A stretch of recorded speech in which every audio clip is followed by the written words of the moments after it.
Time for the 49ers Rush Podcast.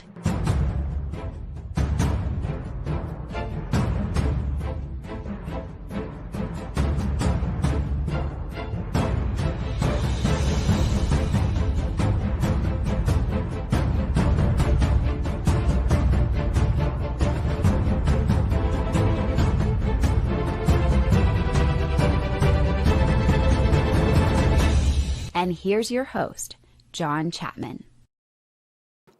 What is going on, faithful? I am so excited to be with you today because I have to be, because I love this damn job, and I could not be here with anybody else but the man himself. Wayne Breezy, how are we doing on this Tuesday?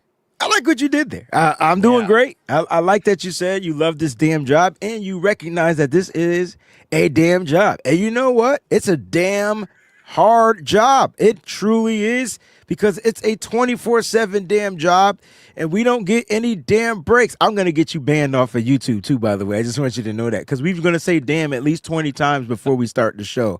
And so I am excited to damn be here. You know what I'm saying? Let's go. 3-0, baby. It was funny, you know, Wayne and I were talking before the show, and I was like, man, do you remember, because we both were teachers full-time before we did this gig, whatever this is, and I was like, man, some days you just don't want to teach, and it's not that I don't want to record, I'm just struggling getting going. I'm on, like, my second cup of coffee. I'm, like, over here, like, I need smelling salts. Like, where's George Kittle? Let's do some WWE, like, Ultimate Warrior. You remember the Ultimate Warrior? Like, it's time to get going. I want to know how I don't want to say how. I want to know how uplifted the Ultimate Warrior was when he rushed to that ring. I don't want to use the word HIGH, but how uplifted was he? Elwin chalk on his hands. With chalk on his hands. Oh, snap. I just caught on to it. I'm this slow, bro. Oh, I love it. David Gill, appreciate everybody in the chat. Have to say thank you to our executive producers, none other than David Gill, 49ers George 365, Corey Robbins. They make this show happen. And he says, you know, I was just listening to yesterday's podcast with a notification popped up. I guess I'll just do this live. We'll do it live. Forget it. We'll do it live. So here are the questions that we have on today's show. What is life like without Nick Bosa answering that call within the house? What do you have? What's the rotation, practice squad guys, so on and so forth? Yesterday on the show, we talked about top 5 49ers through 3 weeks. I want to get Wayne's answer, who his top 5 49ers. We're going to talk wide receiver rotation. You're getting some help back. Are you more impressed with the offense or defense? And coaching, Robert Saleh has been incredible. But this is where I want to start off. Kyle Shanahan. What are your thoughts on the Kyle Shanahan offense with just 2 weapons? You only got 2 of them, Ricky Pearsall and CMC, but you got the job done not once, not twice, but 3 times. Talk to me about the job Kyle Shanahan has done as a play caller, not so much, you know, head coach through 3 weeks of this season. Are you impressed? He's been gutsy going forward on 4th down. Talk to me about KS, Kyle Shanahan. How do you feel about him so far this season?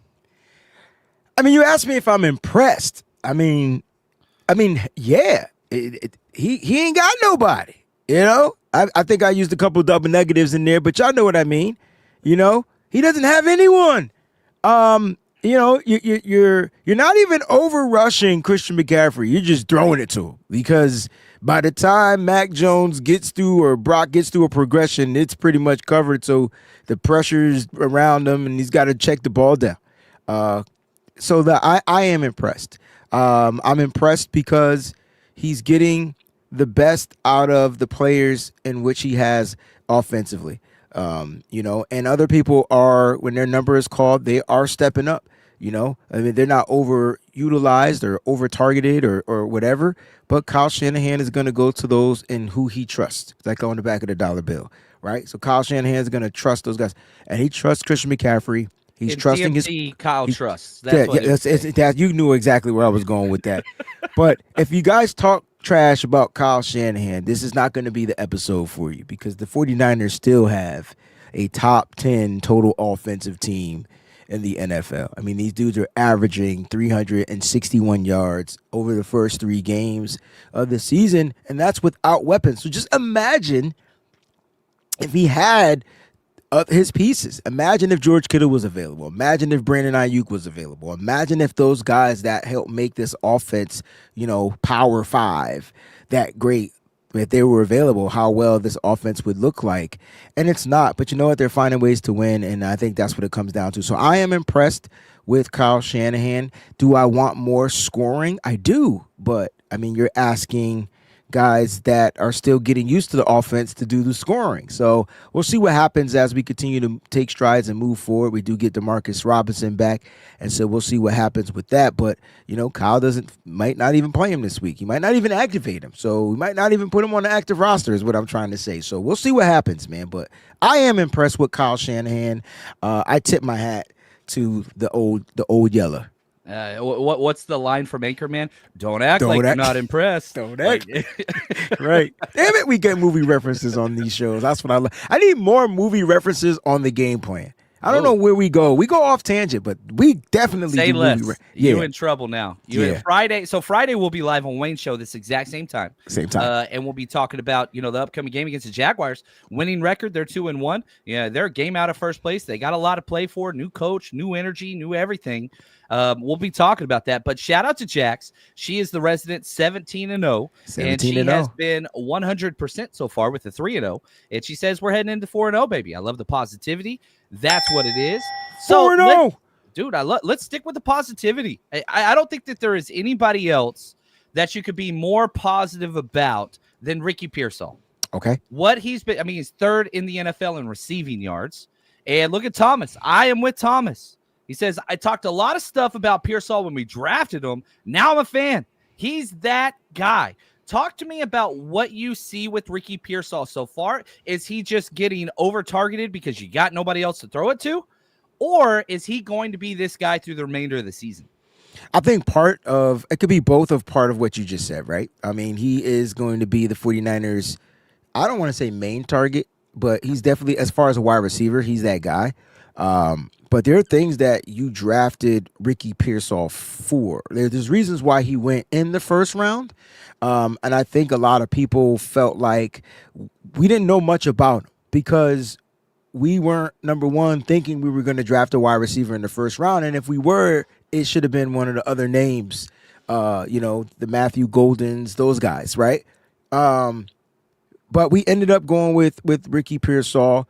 And now I think we're starting to understand why. It's his ability to make cuts, to adjust, to run routes. I haven't seen him run all the way. I haven't seen the whip route yet. You give me the whip route. I don't know if that's a hard route to run, but man, Brandon Ayuk has perfected the hell out of that route. I haven't seen that route from Ricky yet, but we do see him able to get open in the middle of the field. We do see that he has great hands. He has good ball tracking skills as well, where he doesn't have to use his hands.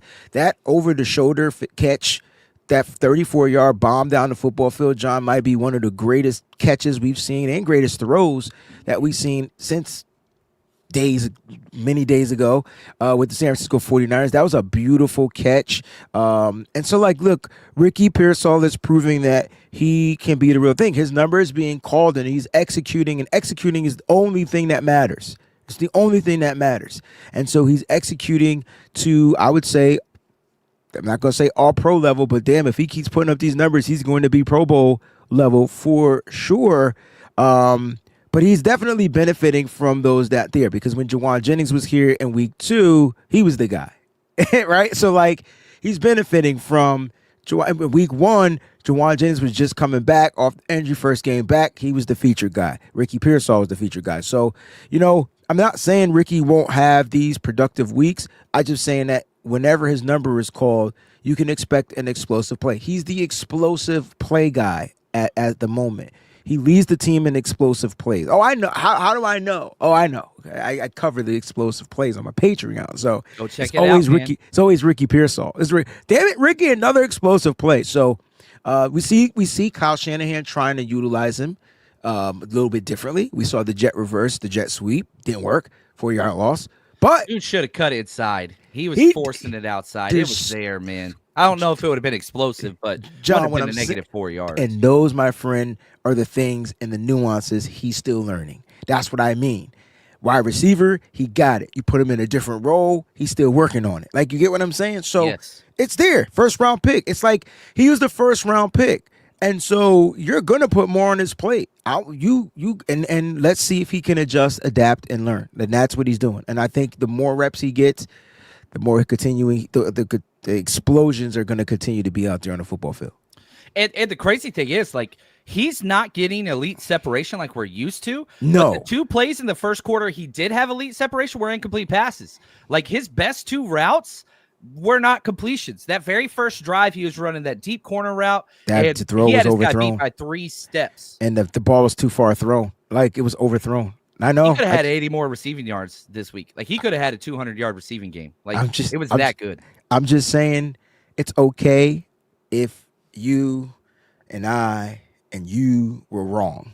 I'm the one thing I'm learning in this world is that you have to be okay with being wrong. Oh, dude, that's why we get married. So people can tell us how often we're wrong. How would I know if I didn't have a freaking abacus walking around just keeping tally? I'm just joking. My wife, but yeah, that thing's getting full. She slided all the way to the left. All the way to the left. That's double digits. Hey, man, listen. And it's not that we were wrong. I just don't think we knew. And then we gave him flack because he wasn't available. Never mind, he went through the traumatic experiences rookie season.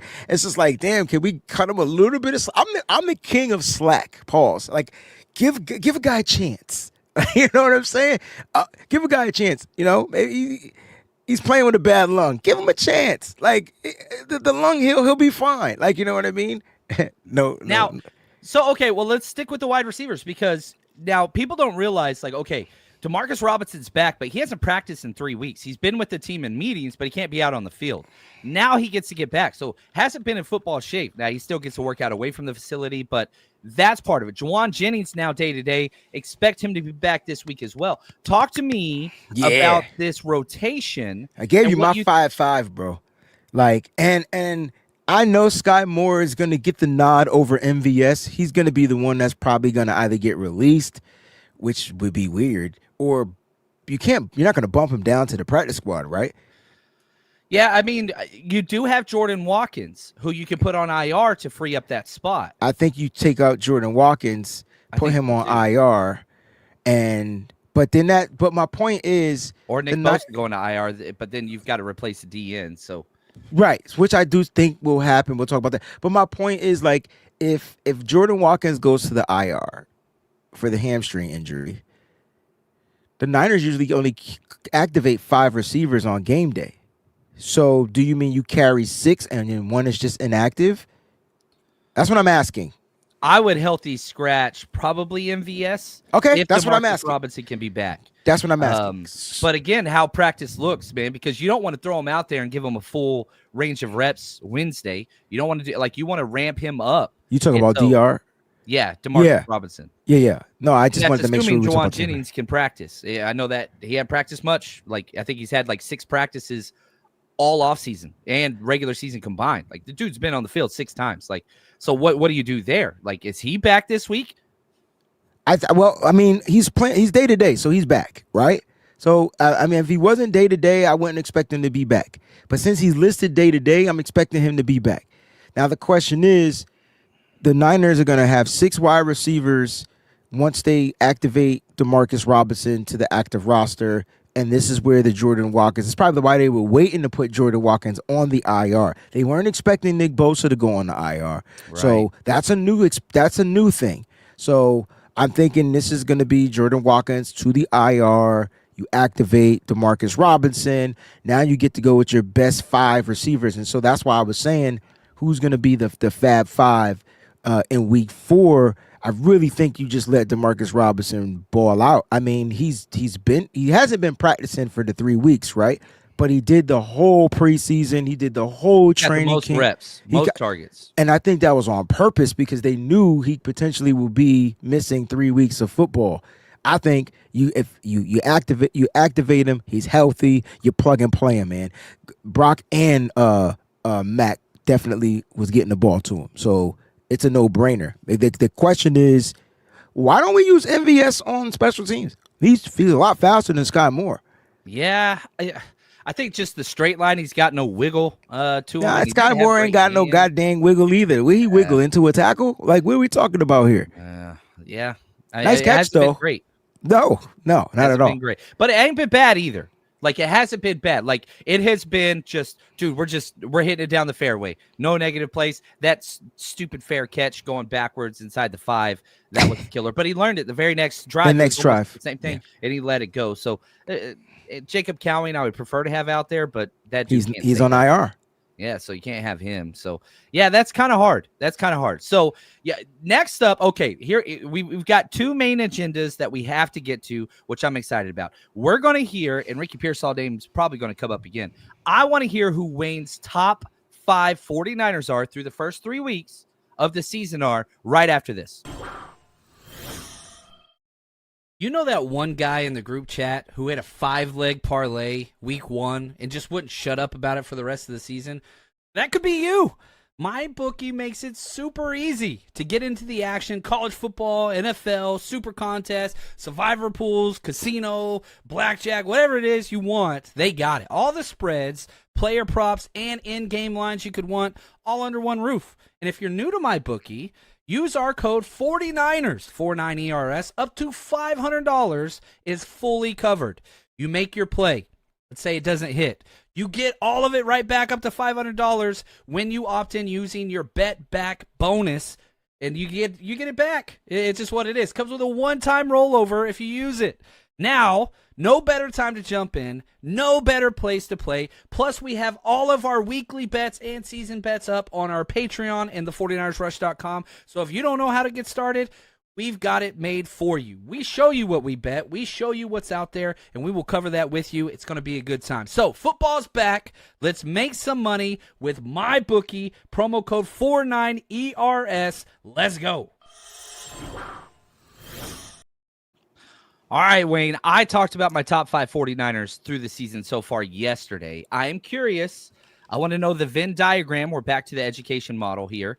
Where our overlap is, who are your top 5 49ers through 3 weeks so far? 5 through 3 weeks. Top 5 through the first 3 weeks. How many? Is 18 weeks. So 18, we're at 1/3. I was good.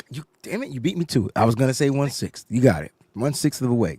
John's better than math. All right. So top 5 and no specific order. I'm going to put him in order. Fred motherfreaking Warner, number 1. He was my one, too. Number 1. I'm going to put him in order, right? Fred freaking Warner. That's my new name for him. Fred freaking Warner. All right. Number 1. My number 2, Christian Mother McCaffrey. Christian Mother McCaffrey. CMC, Christian Mother McCaffrey. I don't care. This cat is continuing to just trend upwards in different ways and be dominant. That's weird to me because when you see a running back, you just want the running back to rush for 100 yards. Now it's all about the totality game for him this year, and I love it being used. We talked about John checking the ball down for 3, 4, 5 seasons in a row. Now we just checking the ball down, period. Like, I love it. Ricky Pearsall, number 3. Ricky Pearsall, number 3. I'm watching a young gentleman ascend and do it with a smile on his face. It's almost like having 2 Kendrick Bournes on the same team as far as their energy. They bring a different vibe, but the energy is always positive. And I'm definitely rooting for the Ricky, Mr. Pearsall, because when you are faced with the type of adversity that he's faced with, you know me, I cater to those guys. Man, I be rooting for him. So I'm rooting for Ricky, and I hope he continues to just ascend, and he's doing it at a nice high fashion. Top 10 receiver in the league as far as receiving yards and yards per reception. Like, this kid is balling out there on the football field. Number 4, D. Winters. We not skipping the beat. Dre who? What about Dre? What about Dre? Dre not even playing. Not even playing. What a bullet the 49ers and John Lynch dodged. They're not even playing. Not by any fault of their own, though. They offered more than the Broncos. They just got lucky. They got lucky. All right. They still dodged it. You know that's my boy Dre. I'm a little hurt. I'm not hating on him. I'm not hating on him. I'm not hating on him. I'm just saying, man, we said that Winters needed the reps. Now that he's getting the reps, we're starting to see why. He was a 6th round pick, if I'm not mistaken, D. Winters. Yeah, I believe so. 6th round, right? Not 7th, 6th round, I think. I can't remember. It's not that. It was 5th or 6th. 5th or 6th, right? 6th round. You are correct. Yeah, because I think overall. Robert Bill went in the 5th round that year, I think. Damn, I can't believe I remember stuff like this. Anyway, D. Winters, number 4. We're watching him ascend as well. He's getting better in coverage. Didn't he get beat though on that was that him that gave up that touchdown on Trey McBride? No, he broke up the touchdown. He was the one that broke it up the corner and right through. Who scored on Trey McBride? Who did Trey McBride score on? I mean, I'm sorry. Was that Jason Pinnock? I think it was D. Winters, bro. I'm pulling it up now. All right, thank you. Anyway, I still love him. Yeah, it was D. Winters. You are correct. Still love him though. I know. Wayne knows. I like that. Anyway, D. Winters, my number 5. You will never guess who my number 5 is. I would say Trent Williams, but I think you might say the punter. You going punter? Thomas Morstead is kind of dope. I do like. He's been awesome. He's been awesome. Couple weak punts for me. There was one that went out of bounds way too early. I'm like, what the hell is he doing? I think he just the shoelaces were untied. Now my number 5 is Colt McKivitz. Oh. Dude get a new contract, comes out with a new attitude. He on his Patty LaBelle stuff right now, baby. Colt McKivitz is out there balling. Still gets dumb ass penalties though, man. Godly, stop holding. What you holding for? Yeah. It's funny because our lists are pretty close to the same. I had Trent Williams and Diamador Lenore in my 4-5. So I didn't have D. Winters or Colt McKivitz, but they were my 6-7 because I got in trouble for leaving them off.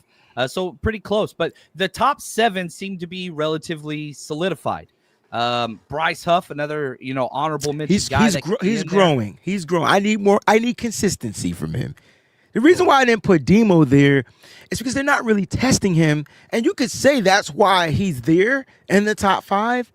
But I need to see him test. He's great in run defense, though. I tell you right now. Isn't that weird? That's not even his thing. But he's just getting the damn job done. He's getting it done. They're not testing him.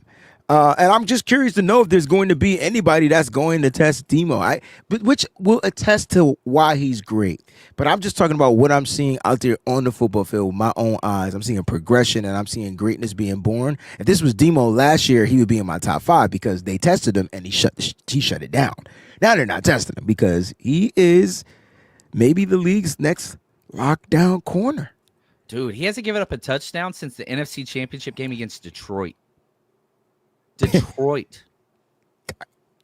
Listen. I get it. He's dope. Shout out to Antoine. That's the coolest spelling of the name I've ever seen in my entire life. You're the man, Mr. Lewis. Mikael Williams. That guy. The first game was, okay. I need consistency. Second and third game, pretty badass. There's still some negatives. He still struggles on the perimeter whenever he's chasing those smaller dudes. He's got to take better angles there. That's been back-to-back weeks shown. But let's transition now, Wayne. Let's talk about the in-house rotation for Nick Bosa now that he's gone. What is life like after Nick Bosa? Let's throw out all the trade stuff. We'll see what kind of comes down to the thing. And I'll just remind everybody, nobody is selling right now. Not even the 0-3 teams are selling right now. Maybe in a week, maybe in 2 weeks. Right now, and the 49ers have made no adjustments yet. Like, they're going to see what they have in-house, and if they could answer the question there first, then as teams get desperate, coaches get fired, GMs get fired, then you can kind of pillage and take assets away from others, but a little too early for that. So, Wayne, what is the prescription with what you have in-house to replace Nick Bosa? You don't have another Nick Bosa, obviously. Yeah. I mean, how do you see this shaking out? There's not even another Nick Bosa in the league. Joey's not even Nick Bosa. I mean, even Trey Hendrickson's not Nick Bosa. Trey Hendrickson. Nick Bosa's one of a kind. So, and he's hard to replace. And he's irreplaceable, in my opinion. So what you got to do is you got to figure out how to supplement for Nick Bosa, right? Because what you're going to be missing is him being double teamed and him allowing other things to develop, on that defensive front, right? And so, in-house, man, look, the Niners, I'm a Sam Okwanu guy. So, like, I always say why he doesn't get any more reps, but he's been when I ask for consistency, he's been consistent. And so I would like to see if I think Bryce Huff and Michael will be your starters. All right. And now you need to figure out your rotational packages. So that's you're kind of good because I think Sam would back up Huff. And I think Yetur, once he's fully healthy, because remember he's limited, his snaps are limited. For Yetur, Gross, Matos, those are your two rotative defensive ends. So the question is who's going to be that fifth? And I think that's where you go. I would love to see Trevis Gibson. I'm kind of over the Robert Beal deal, right? But give me some Trevis Gibson off the practice squad. Bump him up. You want to talk about a guy who had a fired up preseason? Like, I'm still shocked he didn't make the 53. We didn't know who he was until he became a 49er, to be fair. But, man, he let everybody know why he needs to be on a roster. I'm glad he signed to our practice squad. But this could be an opportunity, and this is what happens. Injuries happen, opportunities come a-knocking, and now it's your turn to step up to the plate. So Trevis Gibson is probably the guy I think will get bumped up from the practice squad and be added to that defensive as far as the rotation on the ends. Yeah, that's the thing. Like, you've got Robert Beal, who's good against the run, no pass rush whatsoever, which is weird because you drafted him for the opposite, but whatever. It's weird. I'm confused, though, because he could get to the quarterback. What happened? Did we change his weight? Did we change the way he looked to where it slowed him down? Or I don't know. He just has no pass rush. He runs straight head up. He runs straight head up. Okay, I got you. Just like rhinoceros, dude. Just can't turn. Say less. You're 100% correct. But yeah, like it's gonna take guys. And Sam O, Sam O got 42 snaps this last week. Bro, that's my hero. Dude, I love Sam. His story, his personality on the field, off the field, just. You know where I'm going with this. It's the story, and it's the grind, and somehow he got it. He is a living testament to the Eminem song, and he's taking advantage of every rep that he gets. I think that's what goes on in his mind. Like, I got this is my one shot. I got to take advantage of it. His pressure rate is good, and he can set the edge. So at the end of the day, like, that's a guy that I think will be in rotation. I just think losing Nick Bosa, man, is just tough because those were rotative guys. Now they have to become heavy rotative guys, and that to me is the wear and tear up front. Like, teams are going to do things a little bit differently. No more chips, no more doubles. Can these guys win their one-on-ones? It's going to be the question. Yeah. Now, Sam O, talking about him, like 42 snaps is the second most snaps he's ever had. Last year, he played 451 combined snaps. Okay. He only had one game over 42 snaps. That was Green Bay week 12. He had 45. Wow. But I think that he is going to be kind of a mainstay. And I think that you have to have him. Admit, did you watch that Eminem documentary? You brought up Eminem. Did you watch it? You see, dude, I went straight for the freaking Amazon, and I got that freaking, what's it called, like Entertainer Secret? Have you ever used this stuff? No. It's the greatest stuff in the world, man. It's the greatest stuff in the world. I have different stuff, but yo, that is it. I love I'm just it. saying, changed my life. You guys always get choked up on it.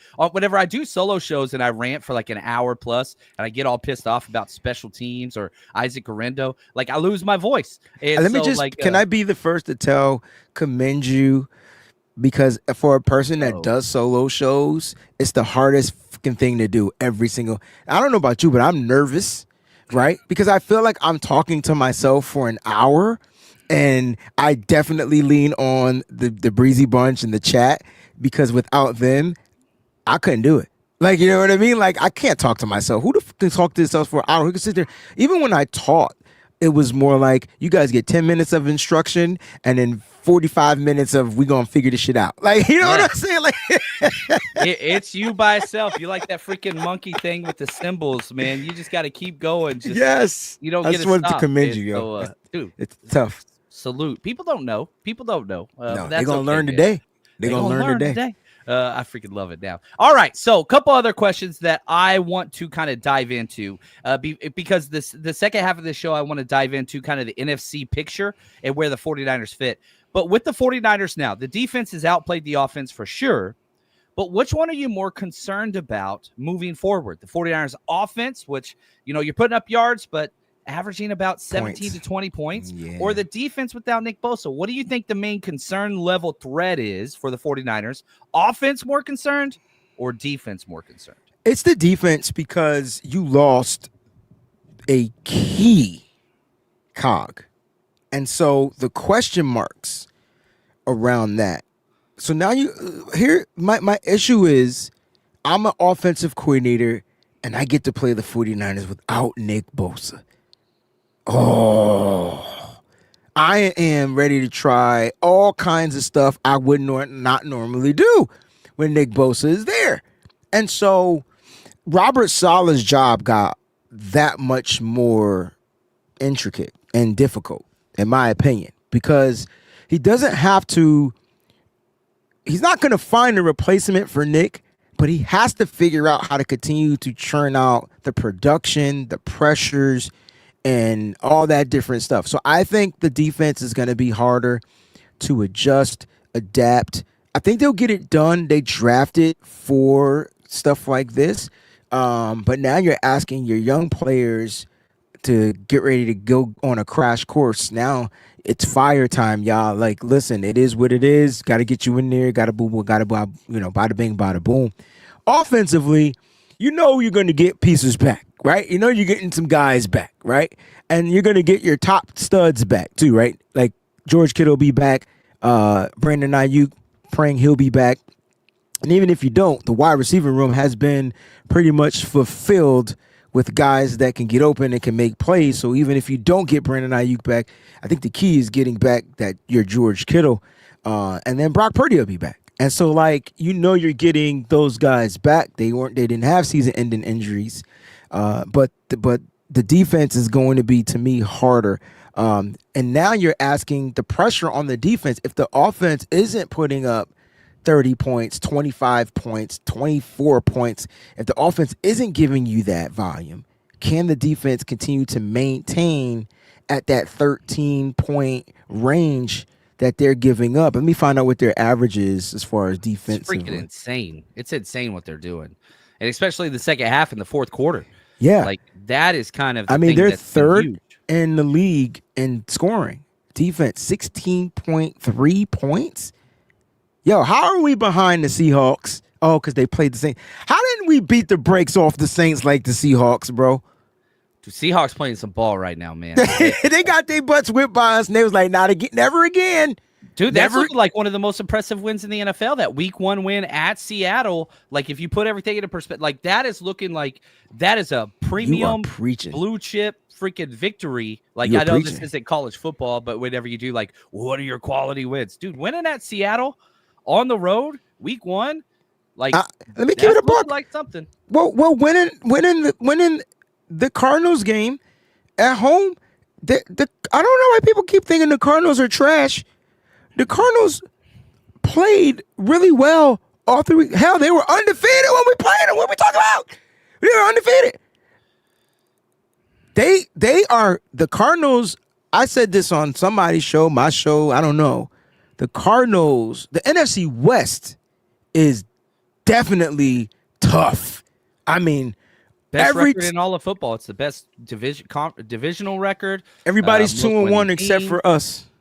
And all the losses have come from us. The only there's 3 losses. 1 came from the Eagles, and then 2 came from us. And bro, they got a nerve to have the Niners 12th on the power rankings. Oh, okay. Wait, you can't do it yet. You motherfucker knew I was going there. You thought I forgot? I didn't know. That's ridiculous. How you 3-0 and 12th on the power rankings, and you beat The teams that are higher than you on the power ranking. Make that joint make sense. I knew you were going to be pissed. All right, I want to find out where the 49ers should be on the power rankings right after this. 49ers Rush Road Trip is going into its 6th year with over 40 events at road games. If you are traveling to see the 49ers play this year, you got to come party with us.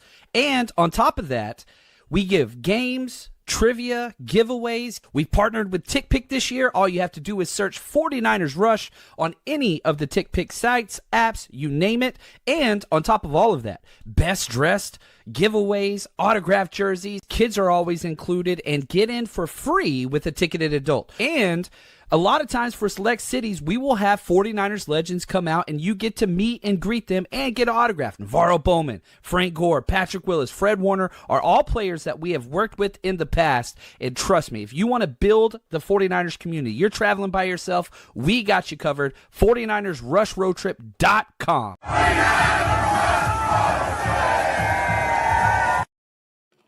All right, Wayne, talk to me.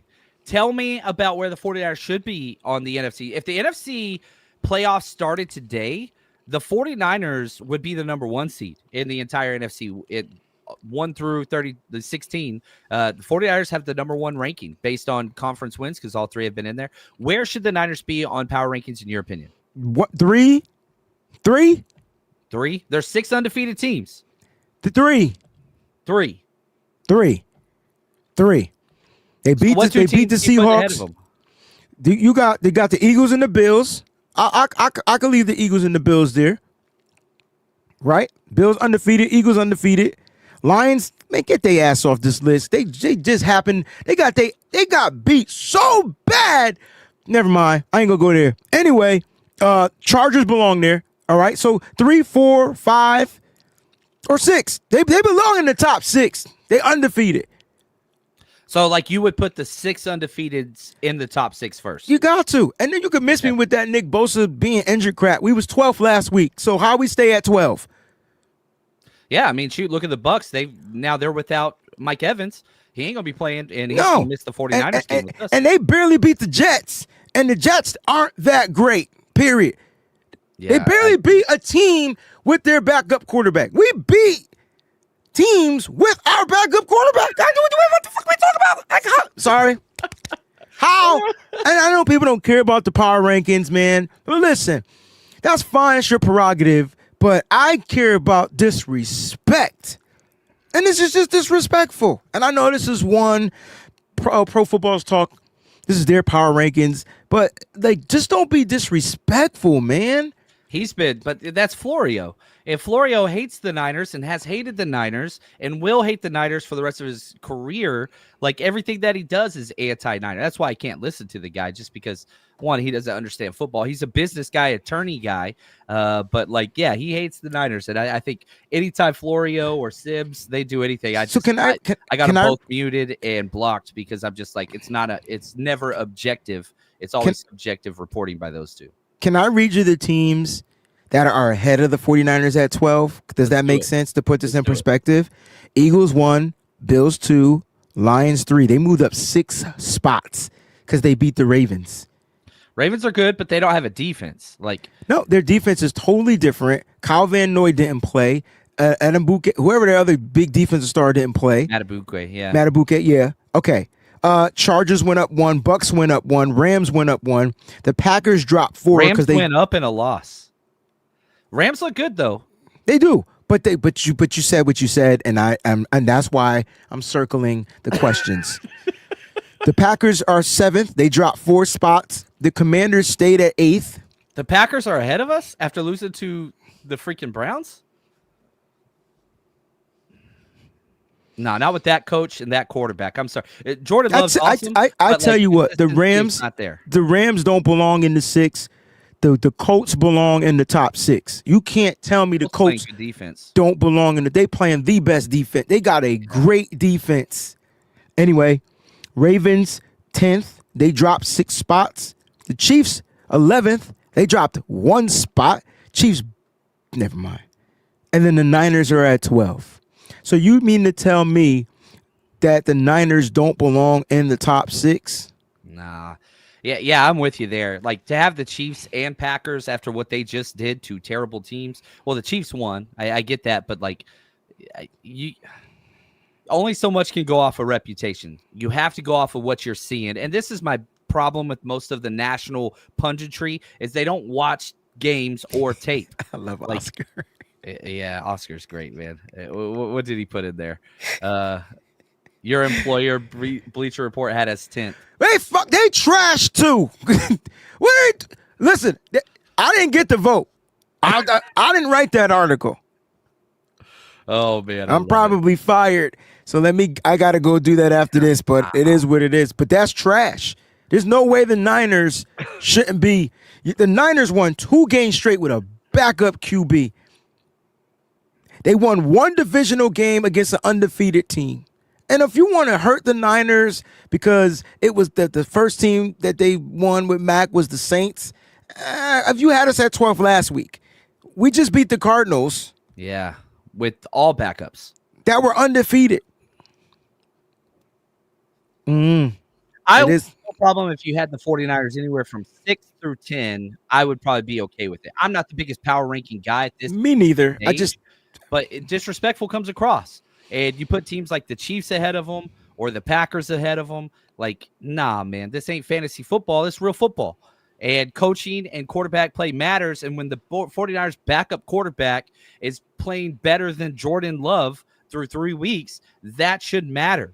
The defense for the 49ers is playing better than the Packers defense, which I understand they're all about the trade and whatever else. But, like, come on, man. Like, that's why I don't jump into these too often because I know that they do not watch the NFL. I know that they don't go through tape.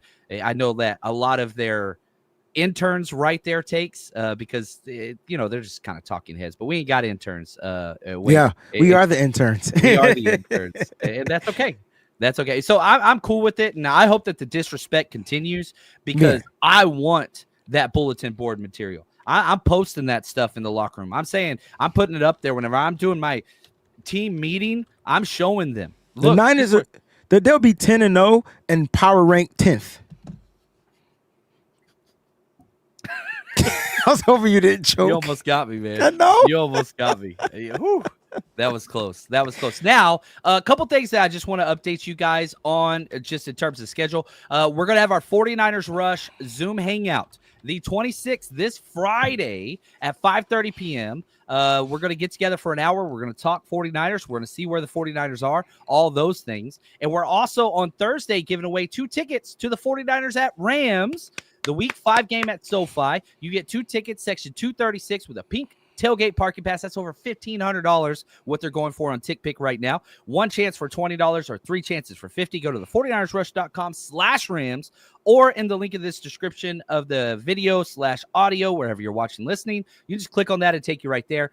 Every single penny that is raised goes straight to Bruno, a 3-year-old who is fighting through leukemia right now. He's an absolute beast. So the 49ersrush.com/Rams. Go support. Wayne, talk to us real quickly about your Patreon and what you got going on your show this week. So Patreon is heating up because on game days, heating up. I'm going. Oh, wait a minute. Hold on. He's got it. He's got it on the soundboard. He's heating up. Oh. He's on fire. I just see Sean Kemp jumping 30 feet in the air. Oh man, breaking the glass. Come on now. But no, seriously, Patreon. Listen, if you need a place to watch the game because you can't get the game or whatever, just join my Patreon. $5 tier.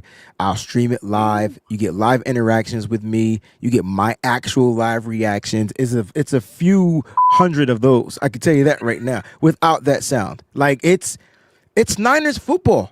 Like, and so there's gonna be times where I'm just all over the place. God forgive me, but it's fun. Also, you get the film breakdown there. If you join the black tier, that's the highest package. It's only $20, so you get all that. And I have a blast at responding to the comments and the feedback and everything like that.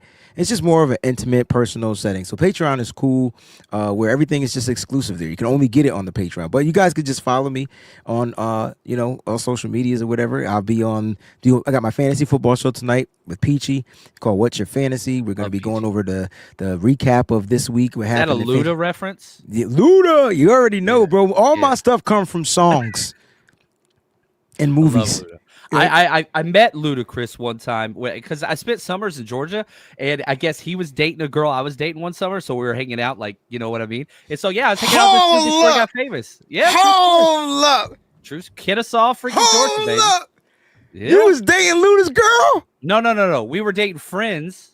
Like, I was dating a girl, he was dating a girl. Those girls were friends. Ah, okay. I'm about to say yeah. you the man, bro. But it was before he blew up, and he was like, "Hey man, I'm playing over here at this whatever." And he was a told me, DJ, and yeah. And I didn't go. I should have went. Wow. We could be boys right now, but I missed it. But a big Luda fan. Luda, like, definitely. I feel like he's underrated, but like, he's so freaking dope, yo. Where am I streaming the game? So it's gonna be on Patreon, www.patreon.com/the Wayne Breezy. The Wayne Breezy, you know, and so support, and you're going to get more than your value that you put in. Trust me.